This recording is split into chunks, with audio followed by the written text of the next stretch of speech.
श्वेता झा और आप देख रहे हैं आज तक। आपको बता दें कि इस वक्त की बड़ी खबर, आर्यन खान की बेल पर सुनवाई चल रही है। एनसीबी जमानत का विरोध करते हुए अपनी दलीलें पेश कर रही है। एनसीबी ने अपनी दलील में कहा है कि क्रूज से बरामद ड्रग्स आर्यन और उसके साथी इस्तेमाल करने वाले थे। आर्यन के पास से तो ड्रग्स नहीं मिली है, लेकिन साजिश का वो हिस्सा रहे हैं। एनसीबी ने यह भी दलील दी कि ड्रग्स रैकेट के विदेशी लिंक की भी जांच होनी है। मुस्तफा शेख हमारे संवाददाता सेशंस कोर्ट से हमारे साथ जुड़ गए हैं। मुस्तफा, इस वक्त क्या कुछ दलीलें पेश की जा रही है और एनसीबी की तरफ से क्या जानकारी?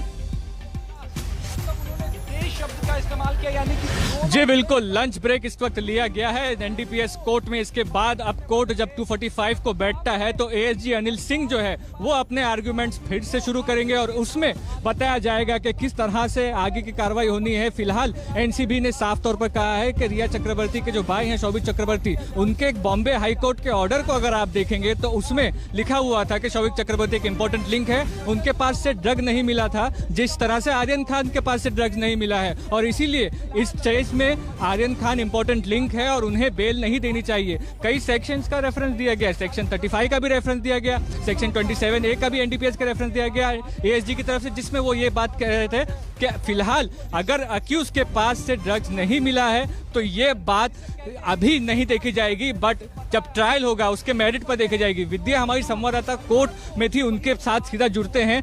एएसजी ने काफी महत्वपूर्ण आर्गुमेंट पेश किए इस केस में। अब क्या लगता है कि उनका क्रक्स ऑफ द आर्गुमेंट क्या था?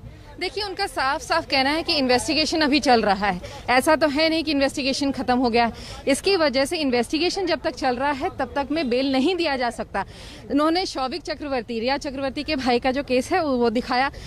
हाईकोर्ट ने भी कहा था कि क्योंकि आप directly in touch with the drug peddlers के साथ, भले ही आपके पास कुछ सामान नहीं मिला हो, जैसा कि हमने देखा है इस केस में आर्यन के पास से कुछ नहीं मिला, लेकिन व्हाट्सएप मैसेजेस हैं ड्रग पेडलर्स के साथ बात करते हुए। इसमें ड्रग पेडलर कौन है? अचित।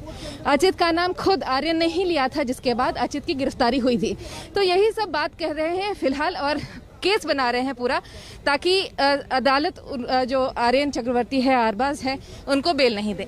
एक अगर आप बताएं कि बेल में किस तरह के जो आर्गुमेंट्स है वो मैटर करते हैं, क्या इस वक्त ड्रग्स मिला था, नहीं मिला था, या जो भी सेक्शन है एनडीपीएस एक्ट है उसे एनालाइज किया जाएगा कोर्ट की तरफ से, या ये देखा जाएगा कि आर्यन खान पुलिस कस्टडी में रह चुके हैं, आर्यन खान जुडिशियल कस्टडी में है, आर्यन खान का बाहर आना अगर इन्वेस्टिगेशन को इफेक्ट नहीं करता है तो उन्हें बेल देनी चाहिए, या फिर जो मेरिट्स ऑफ द केस है उस पर कोर्ट का फैसला हो सकता है? जी देखिए, वो तो वैसे ही उन्होंने कहा ही है। उनका अगर आप बेल फी देखिए उसमें वो कह ही रहे हैं कि आर्यन खान कोई आम इंसान तो है नहीं, इन्फ्लुएंशियल इंसान है, अरबाज भी एक्टिंग करते हैं, एक्टर हैं, तो ये कोई नॉर्मल लोग नहीं हैं, जो गरीब लोग हैं ऐसे नहीं हैं, ये बहुत अमीर लोग हैं, इन्फ्लुएंशियल लोग हैं। तो एनसीबी का साफ साफ कहना है कि अगर ये निकले तो फिर हमारे केस को हर्ट हो सकता है, और यही बात वो अदालत में बार बार कह रहे हैं। देखिए, सबसे बड़ी जरूरत तो जैसे आपने भी कहा कि एनडीपीएस के सेक्शन जो है थोड़े से स्ट्रिंजेंट है, उसमें आराम से बेल नहीं मिलता है। वही अदालत में बार बार कहा जा रहा है कि आप इस मामले को अगर देखें तो हाईकोर्ट ने कहा है कि बेलेबल ऑफेंसेस भी नॉन बेलेबल हैं एनडीपीएस के तहत, तो इसी वजह से सेक्शन पर तो जोर दिया ही जा रहा है। साथ में ये भी कहा जा रहा है कि अगर ये लोग छूटे, क्योंकि अगर आप देखिए इंटरनेशनल ड्रग रैकेटिंग का जो चार्ज लगाया था उसमें मिनिस्ट्री ऑफ एक्सटर्नल अफेयर से बात करके वहां से जो फॉरेन में जो ड्रग पेडलर्स हैं जिनसे आर्यन बात करते हुए नजर आ रहे हैं अपने व्हाट्सएप चैट्स में, उन तक पहुंचने की कोशिश एनसीबी कर रही है। और इनका मानना यही है कि अगर आर्यन निकलते हैं तो हो सकता है, क्योंकि जब तक एनसीबी उन तक पहुंचे उससे पहले वह आर्यन शायद उन तक पहुंच के उनको इन्फ्लुएंस कर सकते हैं। तो यही वजह है कि फिलहाल बार बार एनसीबी अदालत में यही कह रही है कि अगर इनको छोड़ा जाएगा तो हमारे जो पूरा केस है इन्वेस्टिगेशन, उस पर प्रॉब्लम हो सकता है। एक आखिरी सवाल आपसे करते हैं और वो केस प्रेसिडेंट्स को लेकर करते हैं। क्या आर्यन खान का मामला जो है, जो उसके ऊपर सेक्शंस है, वो अरमान कोहली एक्टर है जिन्हें सेशंस कोर्ट से बेल मिली थी उनके जैसा है, या फिर शौविक चक्रवर्ती जिनके ऊपर हार्बरिंग और फाइनेंसिंग का भी सेक्शन लगाया गया था, इसीलिए बॉम्बे हाईकोर्ट ने उन्हें बेल नहीं दी थी? तो किस तरह का मामला इस वक्त दिख रहा है? देखिए, आर्यन खान और अरमान कोहली का मामला थोड़ा डिफरेंट है। आर्यन खान के पास से कुछ मिला नहीं थी। अरमान कोहली का जो था वो उन्होंने एनसीबी ने मजिस्ट्रेट कोर्ट में सिर्फ इसलिए दिखाया था ये कहने के लिए कि जो बेल एप्लीकेशन है वो मेंटेनेबल नहीं है वहां पे, क्योंकि इसमें कमर्शियल क्वांटिटी और इस केस की सुनवाई, बेल की सुनवाई सेशंस में ही हो सकती है। तो जाहिर सी बात है सबके सब सेशंस कोर्ट आ गए। लेकिन अगर आप इसमें देखें तो शौविक से जरूर मिलता है ये केस, जैसा कि एनसीबी खुद बता रही है क्योंकि इस पूरे मामले में शौविक के पास से भी कुछ नहीं मिला था, सिर्फ व्हाट्सएप मैसेजेस थे और मॉनेटरी ट्रांजैक्शन से। एग्जैक्टली यही चीज तो आर्यन के साथ भी है। अगर आप देखें, आर्यन के पास से कुछ नहीं मिला, लेकिन उसमें मॉनेटरी ट्रांजैक्शन वो दूसरे ड्रग पेडलर्स के साथ करते हुए नजर आ रहे हैं। और साथ ही व्हाट्सएप चैट, जैसा कि एएसजी खुद बता रहे हैं अदालत में कि इस पूरे मामले में उनका ट्रांजैक्शन है, वो बात कर रहे हैं कुछ ड्रग पेडलर्स से, वो भी इंटरनेशनल ड्रग रैकेटर्स से। बिल्कुल, तो एक तरह से जो एएसजी ने आज आर्गुमेंट्स किए हैं एनडीपीएस कोर्ट में, वो महत्वपूर्ण हो जाते हैं, क्योंकि व्हाट्सएप चैट्स और पूरे criminal conspiracy for drugs racket की बात सामने आती है। बिल्कुल मुस्तफा, अगर विद्या वहां पर हो तो जरा उनसे पूछिए कि क्या अभी एनसीबी जो है वो अपनी दलीलें पेश कर रही थी, क्या उसके बाद बिल्कुल अगर आप विद्या को बुला पाए, क्या उसके बाद आर्यन के वकील वो भी अपनी दलीलें वहां पर पेश करेंगे या फिर अब सीधे कोर्ट जो है वो फैसला सुनाएगी? बिल्कुल विद्या, आपसे प्रोसीजर समझना चाह रहे थे थोड़ा सा कि कल डिफेंस लॉयर्स ने तो आर्गुमेंट कर दिए थे, आज एएसजी आर्गुमेंट कर रहे हैं एनसीबी की तरफ से, तो क्या इस आर्गुमेंट के बाद फिर से डिफेंस लॉयर्स कुछ सप्लीमेंट्री आर्गुमेंट्स कर सकते हैं या फिर सीधा कोर्ट के ऊपर होगा ऑर्डर करने की? जी नहीं, बिल्कुल रिजॉइंडर तो देना ही पड़ता है। देखिए, अभी तक जो केस जो अमित देसाई जो वकील हैं इन्होंने जितना केस लिखा वो तो उनका खुद का केस था, लेकिन जो अब एएसजी ने कहा है उसका रिबटल तो देना ही पड़ेगा, उनका जवाब तो देना ही पड़ेगा। तो इसके लिए अदालत में बार बार ये लोग कह रहे हैं कि अभी थोड़ा सा समय एएसजी को अभी लगेगा अपना खत्म करने के लिए, फिर अमित देसाई फिर आर्ग्यू करेंगे। बाकी के जो दो वकील हैं दोनों आरोपियों के लिए, अरबाज के लिए, और वो लोग भी ले लेंगे थोड़ा समय। तो हो सकता है आज शाम के 5 बजे तक ये पूरा मामला में आर्ग्यूमेंट्स खत्म हो जाए। अंडर आर्ग्यूमेंट्स के बाद एएसजी भी अपने कुछ आर्ग्यूमेंट्स फिर से कर सकते हैं जो आर्ग्यूमेंट्स एजेंडर में किए गए। जनरली इतना समय नहीं मिलता है, आप एक ही समय है वो दिया जाता है। थोड़ा बहुत अगर मान लीजिए कह लीजिए तो अदालत रोकेगा नहीं, लेकिन हाँ यही माना जा रहा है कि आप अपना आर्ग्यूमेंट खत्म कर लीजिए। ज्यादातर जो आर्ग्यूमेंट्स है इस केस के वो खत्म हो चुके हैं और अब थोड़ी देर में जब एएसजी कंप्लीट करते हैं थोड़े रिजाइंड और आर्ग्यूमेंट्स होंगे, डिटेल आर्ग्यूमेंट्स नहीं होंगे, उसके बाद जज साहब के ऊपर होगा फैसला सुनाना। इस पर जोर दे रही है एनसीबी और कह रही है, हम जानकारी लेंगे, नजर बनाए रखें आप। और इस बीच आपको हम बता दें कि ड्रग्स मामले में बीजेपी के हमलों को लेकर महाराष्ट्र के मंत्री नवाब मलिक ने आज खुलकर जवाब दिया है। उन्होंने आरोप लगाया है कि कैसे उनके दामाद को फंसाया गया और उन्हें बदनाम करने की साजिश रची गई। तो नवाब मलिक ने गंभीर आरोप लगाए हैं। उन्होंने एनसीबी और बीजेपी दोनों पर कई गंभीर आरोप लगाए हैं। एनसीबी ने हाईकोर्ट में बेल के खिलाफ दाखिल की है अर्जी। समीर खान की बेल रद्द करने के लिए लगाई अर्जी।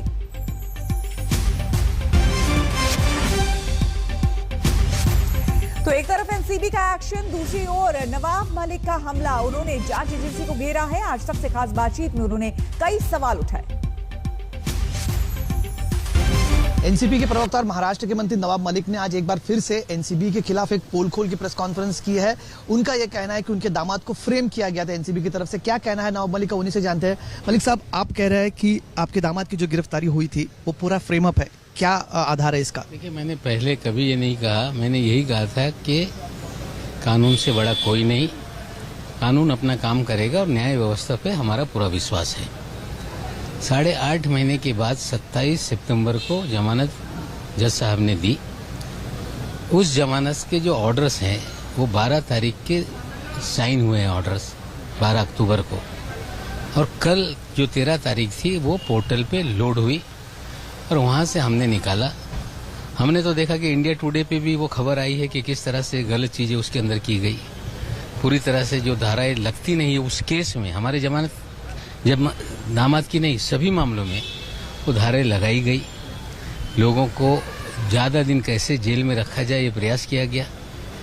जो गांजा नहीं है उसे गांजा बताया गया। सीए रिपोर्ट में पूरी तरह से जो रिपोर्ट आई है, 200 किलो गांजा कहा जाता था, 7.5 ग्राम किसी लड़की के पास मिला था, उतनी ही पॉजिटिव है।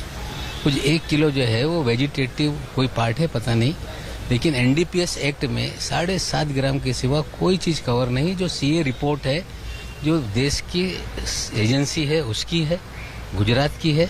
लेकिन ये भी एक अजीब बात है कि 7 तारीख को जो 6 महीना जिस दिन पूरा हो रहा था उस दिन जब चार्जशीट फाइल हुई तो 6 तारीख के दिन रिपोर्ट आई।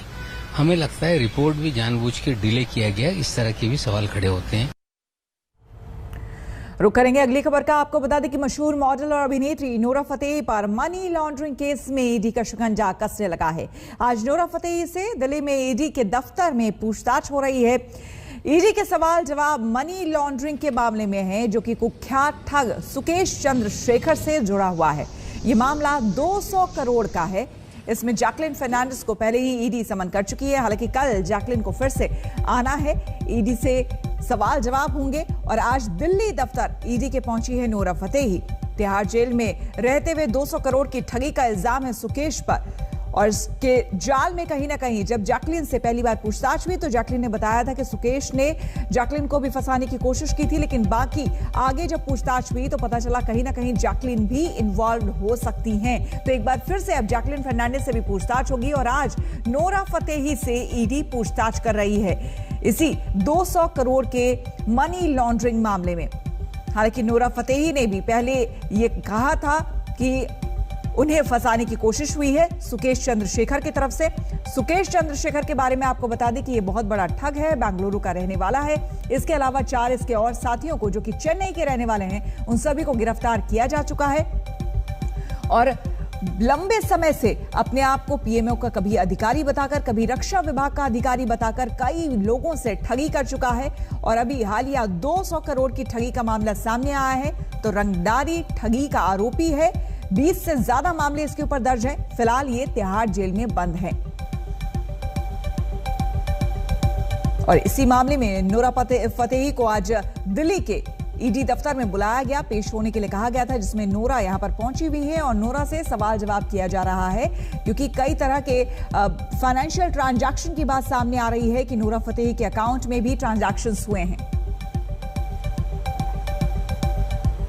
रुक करेंगे अगली खबर का। आपको बता दें, लखीमपुर खीरी में एसआईटी की टीम वारदात वाली जगह पर आशीष मिश्र, अंकित दास और ड्राइवर को लेकर पहुंची है।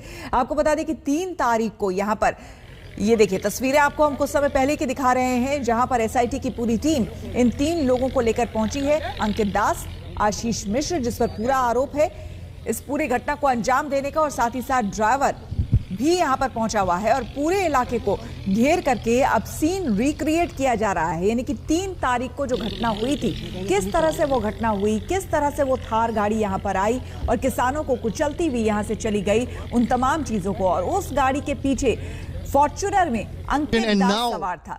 उस अंकित दास को भी यहां पर लाया गया है। अंकित दास से भी सवाल जवाब होंगे और उस ड्राइवर से भी सवाल जवाब होंगे जो उस गाड़ी को चला रहा था। ये दूसरी तस्वीर आपको हम 3 तारीख के दिखा रहे हैं, जब ये घटना घटी थी, जिसमें 4 किसान सहित 8 लोगों की मौत हो गई थी, जिसमें एक पत्रकार भी शामिल है।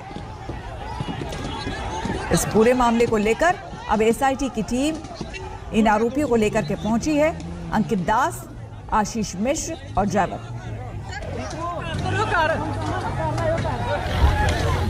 लगभग आधे घंटे से ज्यादा का समय हो चुका है और इस वक्त हो रहे हैं 1:45। आप तस्वीरें पीछे देखेंगे अगर, फॉरेंसिक टीम इस वक्त आ चुकी लखनऊ की और लगातार जांच कर रही है। एक वाइट चौक से सड़क पर निशान बनाए गए हैं, ये एक दर्शाने के लिए कोशिश है कि थार गाड़ी किस स्पीड से कहां पर आई और कहां पर, सबसे इंपॉर्टेंट चीज़ है, कहां पर टक्कर हुई थार गाड़ी से जहां पर किसानों को रौंदा गया। और वहीं पर वाइट जो है एक मार्क बनाया गया पूरी सड़क पर, जिससे स्टैब्लिश किया जा सके कि हाँ यही वो स्पॉट था जहां पर थार गाड़ी आई थी और उसी स्पॉट पर थार गाड़ी ने उन किसानों को कुचला था, उन लोगों को कुचला था। और फॉरेंसिक टीम फिलहाल जांच करी। आधे घंटे से ज्यादा का समय हो चुका है। अभी तक अंकित दास, ड्राइवर शेखर और गनर लतीफ से पूछताछ हो चुकी है और अभी कुछ ही देर में आशीष मिश्रा को भी गाड़ी से निकाल कर आगे लाया जाएगा और पूछताछ करी जाएगी। हमारे संवाददाता समर्थ श्रीवास्तव हमारे साथ जुड़ गए हैं। समर्थ, जानना चाहेंगे कि क्या इस वक्त, चूंकि आप वहां पर मौजूद हैं, बताएं कि क्या सीन को रिक्रिएट किया जा रहा है, क्या आप देख पा रहे हैं वहां पर? देखिए, लगभग 1 घंटे से ज्यादा का समय हो चुका है और अभी भी सीन रिक्रिएशन का प्रोसेस चल रहा है। मैं मौजूद हूं ग्राउंड जीरो पर, जहां पर सीन रिक्रिएट टिकोनिया में हो रहा है, वही स्पॉट जहां पर 8 जाने गई थी 3 अक्टूबर के दिन। तस्वीरें मैं दिखाऊं पीछे आपको, तो यही वो स्पॉट है। आप देख सकते हैं यहाँ टेप लगा है, पूरा क्राइम सीन कवर कर दिया गया है, यहाँ पर किसी की एंट्री नहीं है। RAF के जवान यहाँ ऑलरेडी मुस्तैद हैं और गाड़ियां लगी थी। अभी बस थोड़ी देर पहले गाड़ियां थोड़ी सी आगे शिफ्ट करी गई हैं, यानी कि ये स्पॉट का, इस स्पॉट का क्राइम रिक्रिएशन हो चुका है। यहाँ पर व्हाइट चौक से निशान भी बनाए गए, यानी कि जहां पर थार ने किसानों को रौंदा था उस स्पॉट को एक तरह से मार्क किया गया, एस्टैब्लिश करने के लिए क्राइम सीन को, और गाड़ियों को और आगे फॉरवर्ड किया गया। यानी कि गाड़ियां जब यहां से निकली, ये वही रोड जो मैं आपको दिखा रहा हूं, यहां से जब गाड़ियां निकली तो किसानों को रौंदते हुए निकली और एक गाड़ी यहां पर गिरी थार। और जो तस्वीर अगर आप देख पाए मेरे पीछे, तो ये तस्वीरें मैं आपको दिखाऊं, अगर ये आप अभी भी निशान यहां पर मौजूद है उस गाड़ी के गिरने के, और आगे अगर मैं दिखाऊं आपको तो और आगे इस वक्त आपको आप गाड़ियां देख सकते हैं, पुलिस फोर्स देख सकते हैं, एसआईटी की टीम, लखनऊ से आई फॉरेंसिक की टीम जो लगातार जांच कर रही है। पूरा रोड कवर किया जा रहा है, यानी कि जब इस डायरेक्शन से गाड़ी निकली होगी तब इस डायरेक्शन से गाड़ी किस स्पीड में कहां गई होगी वो उसका पता लगाने की कवायद है। पूरा क्राइम सीन और क्या क्या हुआ। अंकित दास बहुत अहम किरदार, अंकित दास फॉर्च्यूनर में मौजूद थे। अंकित दास से पूछताछ यहां पर हो चुकी है, इसके अलावा ड्राइवर से हो चुकी है, गनर लतीफ से हो चुकी है और आशीष से अभी होनी बाकी है। और तस्वीरें मैं पीछे की दिखा रहा हूं आपको, लगातार फॉरेंसिक टीम के भी कुछ लोग आपको दिखेंगे व्हाइट कोट में। इसके अलावा यूपी पुलिस के जवान हैं और उसी में एसआईटी की पूरी टीम है जिसको लीड कर रहे हैं डीआईजी उपेंद्र कुमार। तो पूरी तरीके से पूरे एरिया को आप देख सकते हैं यहां पर कवर कर दिया गया। वही टिकोनिया है जहां के वायरल वीडियोस आए थे, और मैं जहां पर इस वक्त जिस तरह से पीछे लोग खड़े किए गए हैं, यानी कि वहां पर पूरा क्राइम सीन रिक्रिएट हो रहा है मेरे पीछे।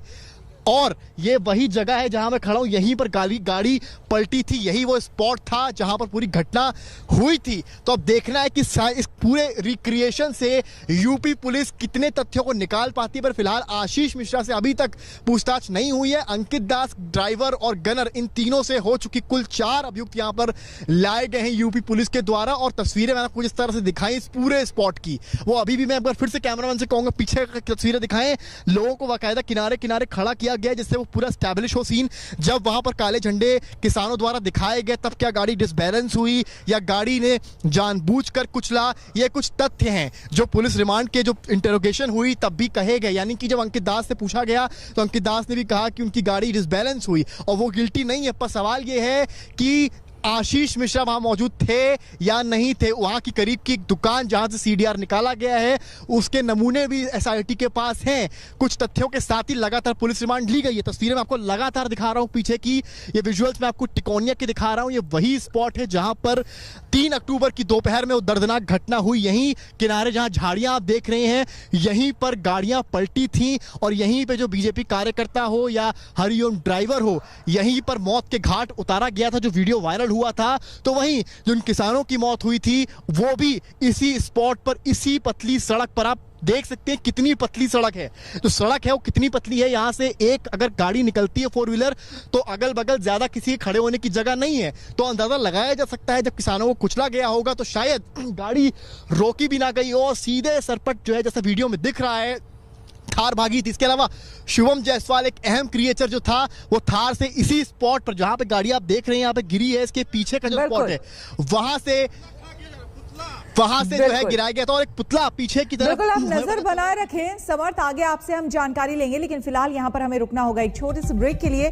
बने रहे हमारे साथ, देखते रहिए आज तक। दिल्ली के मुख्यमंत्री अरविंद केजरीवाल ने छठ पर्व को लेकर उपराज्यपाल को चिट्ठी लिखी है। मुख्यमंत्री ने मांग की है कि छठ पूजा सार्वजनिक रूप से मनाने की अनुमति दे। केजरीवाल की इस चिट्ठी को लेकर बीजेपी ने खुशी जताई है। पार्टी नेता मनोज तिवारी ने तो अपने सुरों के जरिए केजरीवाल को धन्यवाद भी दिया है। और मैंने जब ये प्रतिबंध लगा तो हमने गीत गाया था कि छठी माई पे आइल बा संकटिया, सूरज बाबा हो सहाय। और सूर्य बाबा भगवान सहाय हुए हैं। अब मैं गा सकता हूं कि छठी मैया भैली सहैया, छठिया होखी हर साय।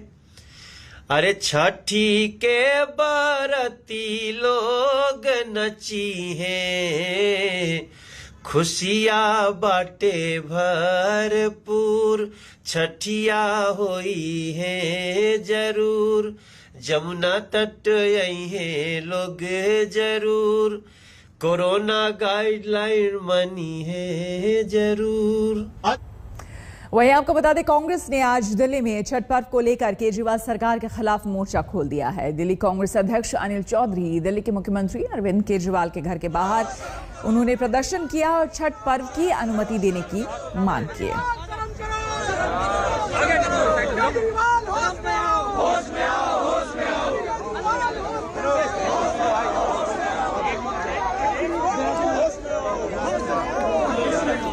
छठ पर्व को लेकर दिल्ली में देखिए किस तरह से सियासत हो रही है। एक तरफ बीजेपी ने मोर्चा खोल रखा है।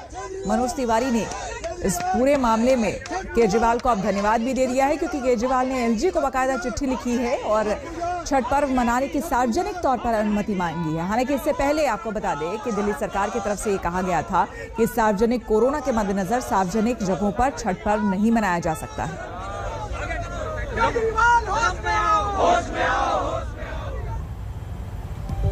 हम रुकेंगे यहाँ पर एक छोटे से ब्रेक के लिए। बने रहे हमारे साथ, देखते रहिए आज तक।